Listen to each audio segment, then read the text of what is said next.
morning, good evening, or good afternoon, wherever you are in the world.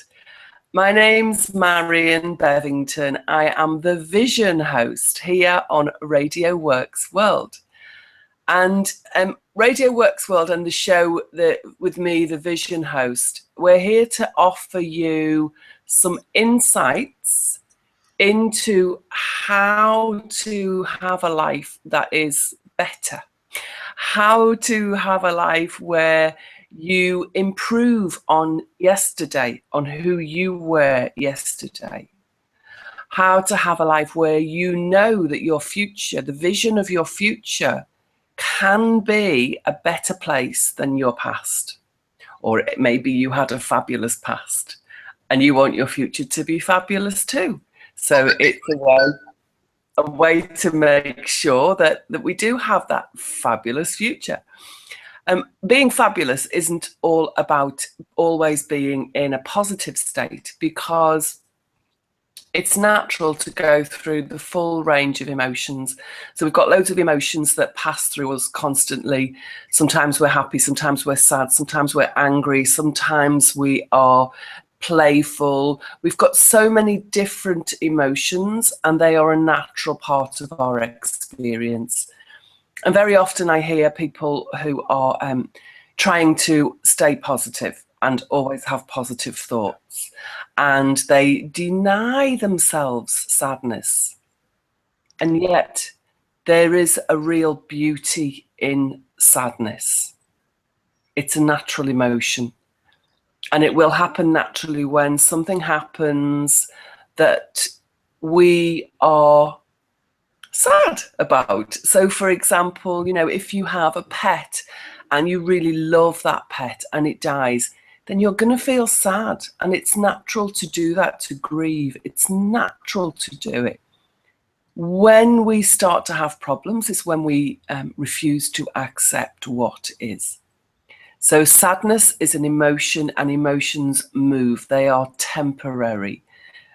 So I often use Sanskrit words to help me to talk about different subjects.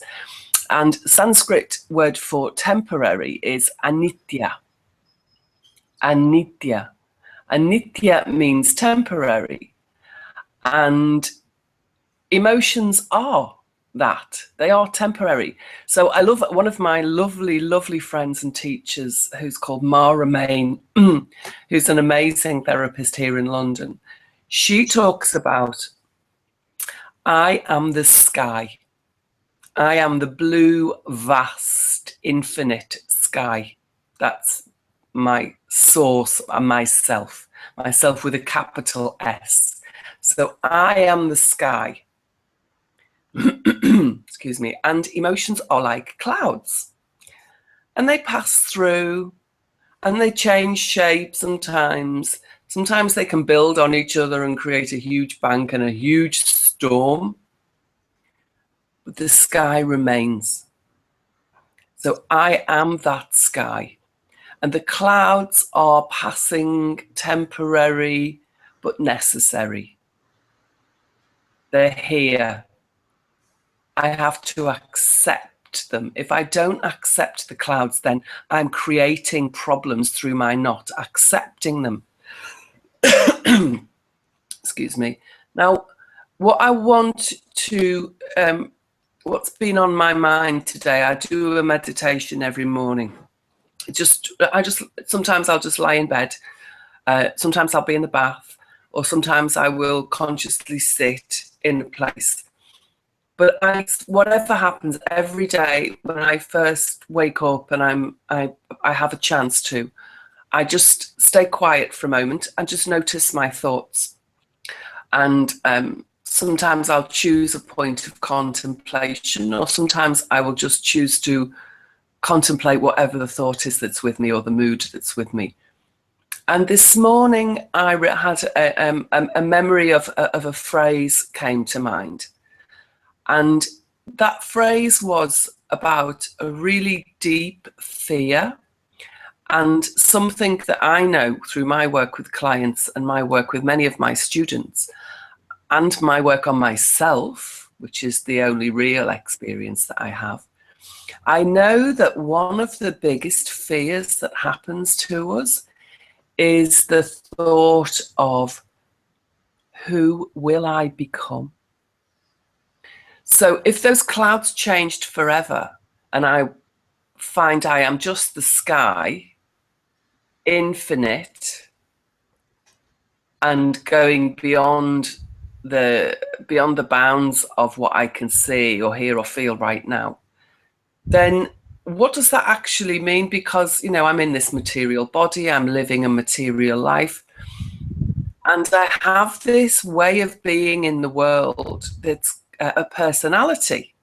Now, my personality is, do you know where the word personality comes from? So personality means, it's an old Greek word, and it's from the days of when the Greek theatre was, that's where it comes from. That's the source of this word personality. And it means the mask that I wear when I'm acting on stage in theatre. And it also means the voice behind that mask. I should look up the Sanskrit word for personality. I'm sure there'd be some great learning to find there.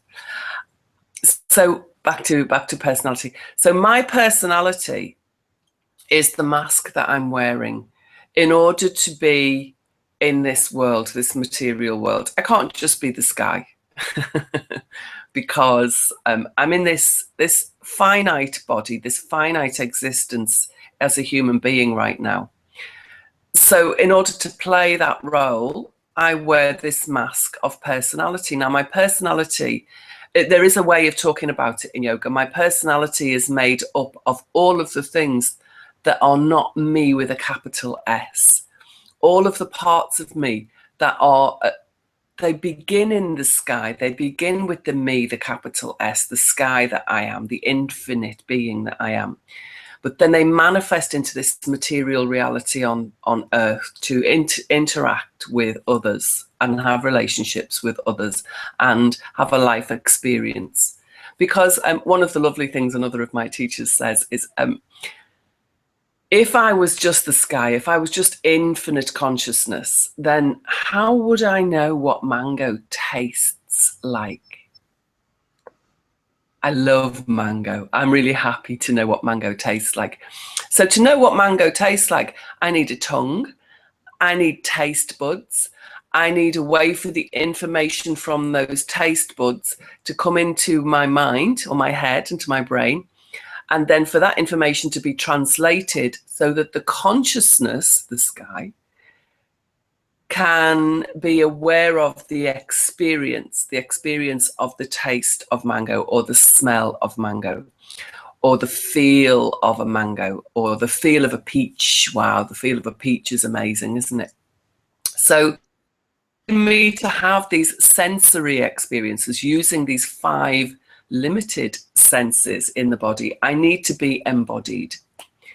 Okay, so the personality then, from a yoga perspective, is taste. It is my ability to smell. It is my ability to see, my ability to hear.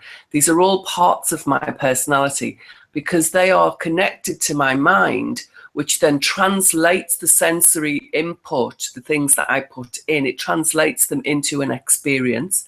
And that experience is the smell, the taste, the hearing, the vision, the sight of things. So all of these processes going on in my mind are there like a show, like the theatre for the big self, the capital S self, which is pure consciousness. Okay, so I've gone very deep, haven't I, today? But the reason I went so deep into this thought process, this is all while I was lying in bed this morning.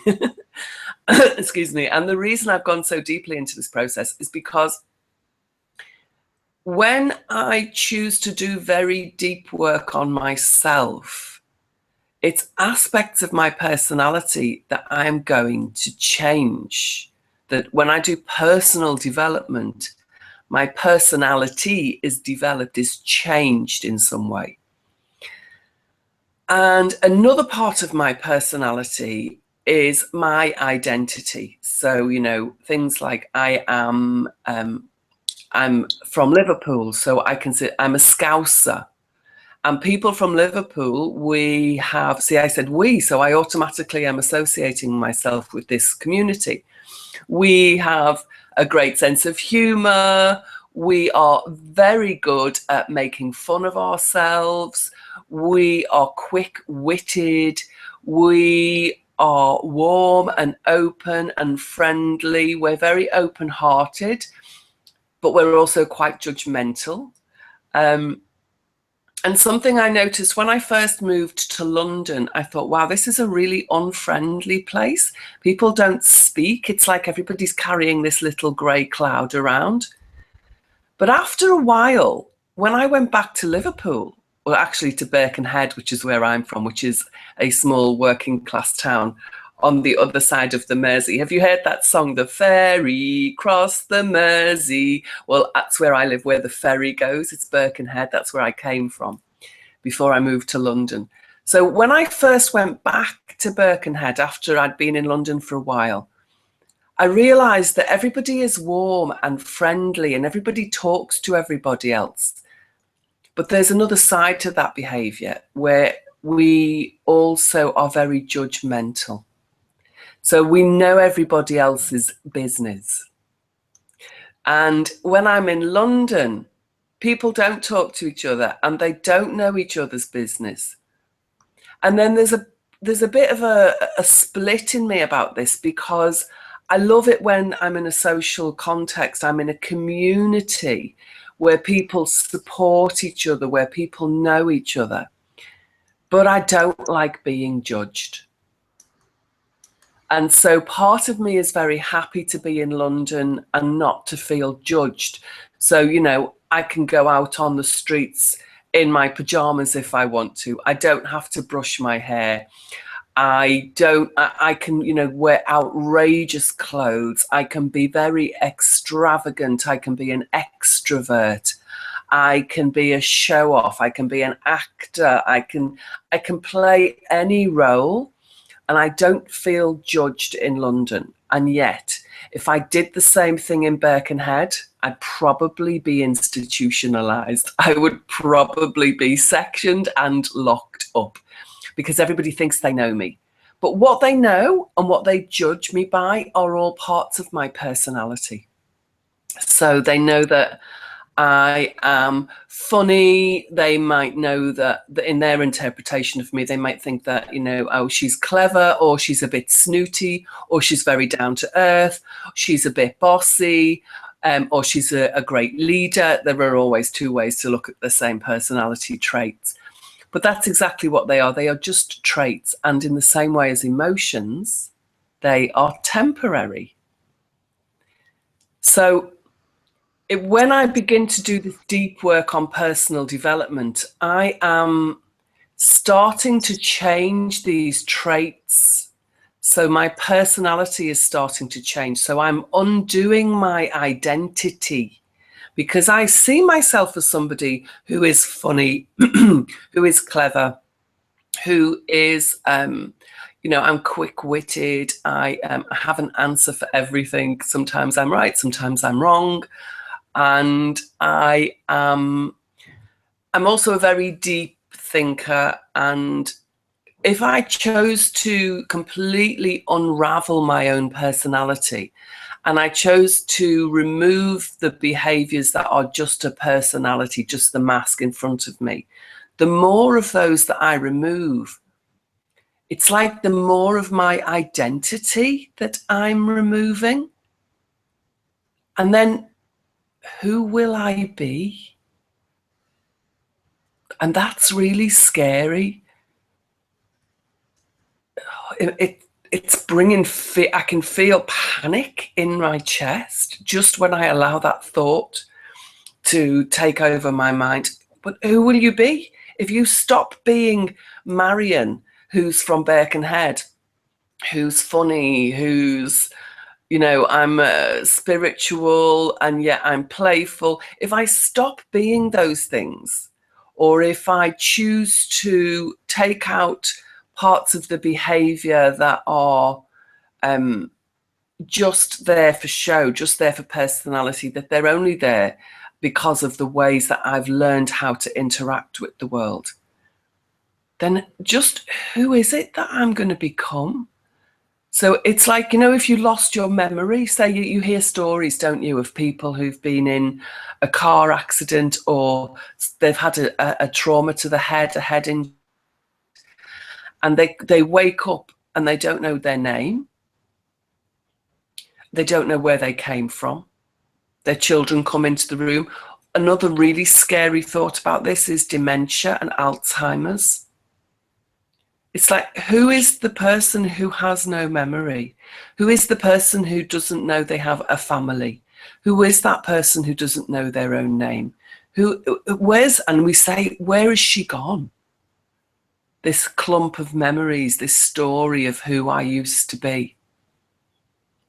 And so I really am beginning to understand, again, through my own experience, but also through the great sharing that I have with clients and students as well, of just how difficult it can be to do very deep personal work, because we often find ourselves saying that statement, but I've always been like that. I've always done that. And then when we begin to see that often those things that I always am and I always do, they limit me. They really limit me. They stop me from seeing, they put me in a box. It's my own box. I've made it for myself, but it's still a box. And in that box, I can never be the sky. I can never be all of my own greatness, because I'm just a little box. And I may even have some of those clouds trapped in the box with me. So people who suffer with depression, they have their depression emotion trapped in the box with them, and they just dwell in it and they live in it. And I'm not blaming people who have depression. I don't believe that we can blame people. But I do know deep down that we are responsible for, and we've learned how to do what we do. We've learned how to be who we are. We've learned how to have the traits and the personality that we have. And there are some parts of our personality that really are very authentically ourselves. But the more I work on myself, the more I realize that there are parts of me that I unpick that are conditioned. They're not me, they're conditioning. There's stuff that was fed to me through society, through the media, through my parents, through my friends, through all of these life experiences that I've had. I've absorbed all of this conditioning. And so through that conditioning, I've then built this mask, built this personality, so that so that I can be in the world, so that I can be a social creature, so that I can get on with certain people, so that I can achieve certain things. But when I'm conditioned, I'm not being me, because the me that is the sky is unconditional. And the word conditional is, so as a linguist, which I think I am, a cunning linguist, I love languages, and I love to speak languages when I'm in other countries, and I'm not very good at it. I'm not very precise, and I'm not very, my perfectionist bothers me a lot my inner perfectionist, when I speak other languages, because I make lots of mistakes. But when I know enough words, I sound very fluent. So when I speak Spanish, people who don't speak Spanish think, wow, your Spanish is great. But actually, Spanish speakers, they take a while to tune in to my version of Spanish, because it's not very good, but it's enough to be understood. And so in language, when we talk about what's conditional, we talk about the word if in English. So anytime you can use the word if, it's a condition. So when we are conditioned, they're all ifs and buts and promises and vows and limits. They're limiting, because if automatically means a limit. Does that make sense? I hope that makes sense. So who will I become if I lose all my memories? If I lose my memory? If I lose my conditioning? Who will I become? It's really, really scary. The panic's kind of gone away a little bit now because I'm not dwelling in that place. But it really came up strong this morning. And then just then, I don't know if you noticed when I tuned into that statement again, I can't even imagine who I'm going to be when I've unraveled more and more of my conditioning. But again, the other side of that, because everything is in polarities, isn't it? The other side of that is that the more conditioning I let go of, the more free I become, the more like myself, the sky I become, the more authentic I become, the more playful life is, the more joyful life is, the more juicy life becomes. So when I was talking about sadness having beauty, every emotion has its own beauty. Every emotion has its beauty. It's juicy. It's got real experience to be lived in it. As long as we understand it's a cloud and it's passing, and we allow it to pass, we allow it to have a thunderstorm in the middle if it wants to, and we allow it to move on, because that's the natural life cycle of the emotions, is they move and they flow. And in the same way, that's the natural life cycle of our traits, of our characteristics, of our personality traits. They come and go, and that's okay. And so remembering that who I will become when I can let go of these conditions and the personality traits, and when I allow my emotions to be with me and move on when they've gone, just allow them to have that life that they have. Like an emotion is like a child. I give birth to it because of something that happens within me. And then once I've given birth to it, I allow it to grow, I allow it to experience, and I allow it to move on and grow its, to go its own way. And that's the natural life cycle of an emotion. And like a child, it needs some attention, and it needs acknowledgement, and it needs acceptance, and then it can move on. Because would you agree with me, as a child, if we get given acceptance, if we get given validation, and if we get given some attention, then even if we were sad, if you've fallen over and you've scratched your knee, and your mum comes and she kisses the scratch and says, "Oh, poor knee. Oh, it's so painful. Oh, you fell over. Oh, dear. Oh," but, and then if immediately you forget you've scratched your knee and you go off and carry on playing. So the moment of that emotion was lived, and then it left. It was lived and then it left. And that's the natural life cycle of an emotion, to be lived and then to leave. And so when we learn how to treat our personality traits, our emotions, our characteristics, our conditioning, when we allow it, acknowledge it, let it live and let it move on, let it transform, let it transmute into whatever it's going to transmute into, then the next moment in life arrives, and we can live in that moment. And we can live, as the last time we spoke together, talking about present moment. Being in the present moment is a real acknowledgement of how these things are temporary, of the anitya, the temporary state of emotions, feelings, pain, joy, love. All of these things are temporary. Even this body is temporary. It's just that its life cycle is a little bit longer than some joy or some sadness. So this fear of losing our identity can really hold us back in our journey on personal development, because we want to hold on to the things that we really like. We want to hold on to the parts of our personality that we feel very comfortable with. Now, some people feel, and this was true of me, some people feel very comfortable with negative states. So as a child, I was brought up, there was lots of violence, there was alcoholism, there was all sorts of abuse around me as a child. So I actually felt very comfortable when I was nervous and uncomfortable, because it felt normal to me. And so when I started to have relationships of my own, intimate relationships of my own, I would develop, I would create situations where we could get into an argument because that felt normal to me. That was like, that's what you're supposed to do, isn't, you know, and they'd say, you know, you're being argumentative. Well, that's who I am. It's just me, just accept me. And that isn't true. That was conditioning. That was habitual behavior. I'd learned it because I'd seen it, I'd received it, I'd been conditioned by it, and now I was playing it out. So when we start to really deeply understand that how we act, how we behave, what we do, what we say, what we think, all of these things are the temporary parts of me. The permanent part of me, the consciousness, the awareness of me, is the sky. And the sky doesn't do anything. It doesn't do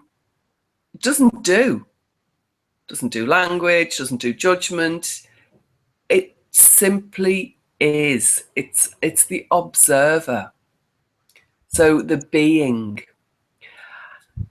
And when I think about there are three things. So this is great because these all fit in with the brain as well. There are three things that we do. We do thinking. That really screws us up. We do doing, and we think that we have to do in order to be. But actually, we are a being, and the being part of the brain is the brain stem and what's called the reptilian brain. And in the reptilian brain, in the brain stem, it's the oldest part of the brain. It's millions of years old. It exists in all sentient beings. We've all got this lizard brain, this reptilian brain. And the reptilian brain, it's the seat of the subconscious and the unconscious processing. It does things like it beats the heart. It digests the food. It does all of those magical, super intelligent being things that this body does in order to just be, breathing, eating, sleeping, heart beating. You know, all of those things that the natural functions in the body, they all need the brainstem, the lizard brain. And we have some instinctual stuff. So when we get thrown into fight or flight, when we get thrown into stress, that's like a switch in the brainstem. The brainstem recognizes something. It believes it's a saber-toothed tiger, believes it's to be really scared of. That's the real job of fear, is to alert the whole being to fight or flight or freeze, which is to survive, so that I can continue to be. Then the next layer in the brain is the midbrain, or the limbic part of the brain. And in the limbic part of the brain, now we're starting to understand how to communicate, how to live in societies, or how to live in communities. And this gives us our how and our why. In the limbic brain, it's about emotions. It's where we get motivation from. It's also the seat of the long-term memory. It's it also controls behavior from a very deep habituated sense of behavior. So you tie your shoelaces, you don't even really know what you're doing. Or when you're in the car and you don't remember driving through 20 sets of traffic lights to get home. This is all sort of midbrain stuff. It's long-term stored memories, habituated memories. And then the outside of the brain is called the neocortex. That's the cauliflower part. And neocortex is the latest part. It's the youngest part of the brain. And the youngest part of the brain is where we store language. It's where we do thinking. It's where we do rationalizing and analyzing and all that cognitive, very clever stuff. That all happens in the human part of our brain. That all happens in the outside of the brain. And that is the thinking part of the brain. So we've got thinking, we've got the inner limbic system, which is the doing, and then we've got the being, which is the reptilian, the brain stem. So the reason I wanted to mention the brain actually is so that I can share with you a very quick practice. So the practice of meditation that I do in the morning is this contemplation. It's watching my thinking. So when I'm observing my thinking, I'm actually helping to to break down neural connections that have created. So when I look at a habit that I don't want anymore, if I begin to observe that habit rather than being it and doing it all at the same time, if I can separate those three parts of the brain, and the being and the doing part of me observe the thinking part of me, or the thinking part of me observes the doing or the being part of me, it starts to separate neural connections. And that actually is one of the brilliant things that meditation does to break down old habits. So if you don't want to do something anymore, then you should watch yourself when you want to do it, when you're craving it, or when you are doing it, the thoughts and the posture and the breathing that you're doing while you're doing it. If you can pull yourself, part of yourself aside, the sky, and look down at those clouds, observe the clouds, then the clouds will naturally begin to dissolve. And this helps to break down neurology in the mind. There's a great teacher called Dr. Joe Dispenza, and he does Rewiring Your Brain is, I think, one of his books, and The Biology of Thinking, I think, is another, or The Biology of Behavior, something like that. He talks about this really, really beautifully. So this watching thoughts, so, you know, imagining the thought is the cloud and just watching it pass by, watching emotions, watching conditioning, it's called metacognition. It's thinking about thinking, or watching your thinking. And it's a very, that's a very clever scientific word for one of a very, again, another very ancient yoga practice or meditation practice. It's not a yoga practice, it's a meditation practice. It's just to observe the thoughts. So imagine your thoughts are on a TV screen, or imagine they're a cloud passing by and you are the sky watching them. So I'd like to invite you to just take a moment now to just watch your thoughts.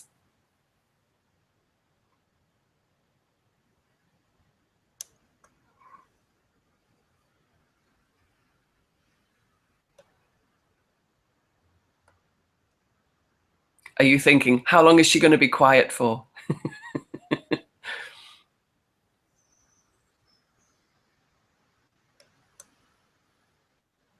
Or if you're Marina, maybe you're thinking, when is she going to ask me to speak? Actually, I enjoy listening, and I was thinking actually that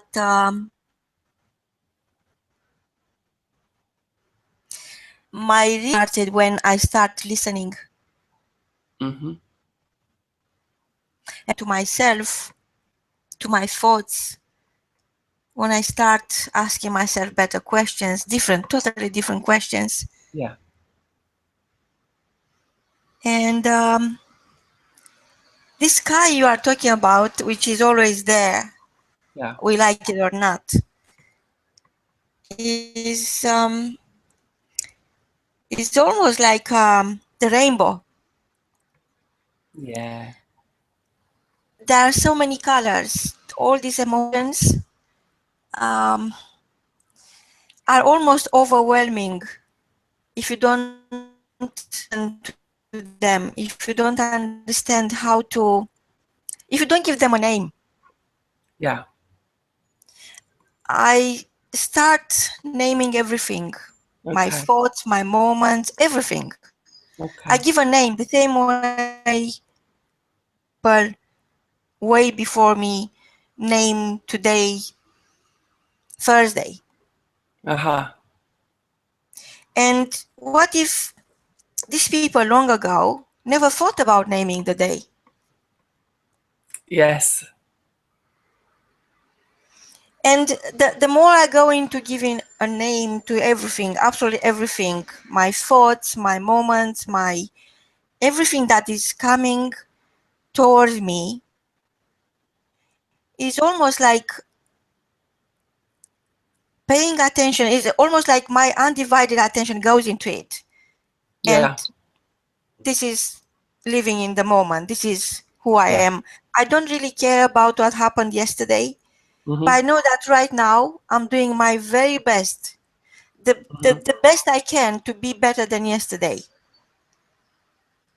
And how I'm doing that is by realizing that nobody cares. Nobody, absolutely nobody cares what you think about, which actually gives you the freedom to think about what you want to think about, to focus Absolutely. on what you want to focus. So Yeah. it gives you the chance to become aware of your own powers, and the same way you choose what you want to think, you choose your words, you choose your thoughts, you choose your emotions. Yeah. And that ability alone, which I think is very unique to humans, gives you, I could say this, Marion, without thinking that is a too big of a word, gives you unlimited powers over yourself. Because that Absolutely. self you're talking about, with the capital S, for me, it's never been a capital S before I started the journey a couple of years ago. Because I only lived in that part where it was doing, I never even that I could be. And while I became very good at my to-do list, I was ticking all the boxes like a machine. I realized that at the end of it, when I retired and I had no reason to create, no one to create another to-do list for, I had nothing. Yeah. So that got me thinking, but I was thinking into a void. I wasn't looking at the sky. I was thinking that now I can die. Nobody needs me. So that's really good, because that raises another point about this practice of watching your thoughts. There are actually a list of questions that you can ask yourself. So questions like, why do I think like this? So now that I've seen this thought of nobody needs me, why do I think like this? What is it that I see about the world or think about the world that makes me think like this? And what am I not thinking about when I'm thinking about this? So there's a list of questions that you can ask yourself when you do this. Absolutely, but you see, I'm really thinking now that I read the report recently, and this is crazy, but it's true. It's a scientific official report. They were saying that 87% of the people going on holiday, they get sick with something, with no reason, just simply because they are not hooked into that to-do machine they become. Yeah, that's great. You know what, Marina, you've just given me the perfect topic to cover the next time that we speak, because I know why 87% of people get sick on holiday. Wow. Wow. Marion Fabulous. is this is the word, fabulous. And I can't wait to meet for late lunch today. And I tell you this, I love mangoes. And mangoes for me got a different connotation. Mangoes for me, somebody once asked me, how is in your mind, when you think of the man you want to have in your life, they were trying to get me hooked or married or something. Anyway, to change my mindset that I feel I'm happy as I am. I'm happy with no reason. And people try to turn me around. Anyway, so said, what do you think about? I said, mango. So when you said mango, I said, no way. Of course I love mango.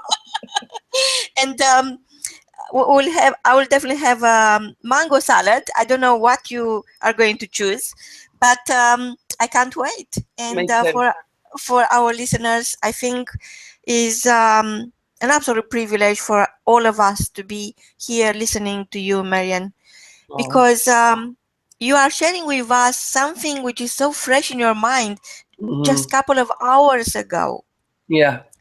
So we have this unique privilege of having firsthand the highest, the mountaintop of your thinking. Yes. It's extraordinary. Makes me chill. You know, I feel like, oh my God, what I've done to deserve this. You've offered me the opportunity to speak on Radio Works World. That's what you've done to deserve this, Marina. Wow, Marion. Oh. From both of you guys this year, Yeah. wait, Marion is going to come and open a gate for you. A gate that once you enter, you'll never look back. Mm-hmm. From both of us is goodbye. Goodbye.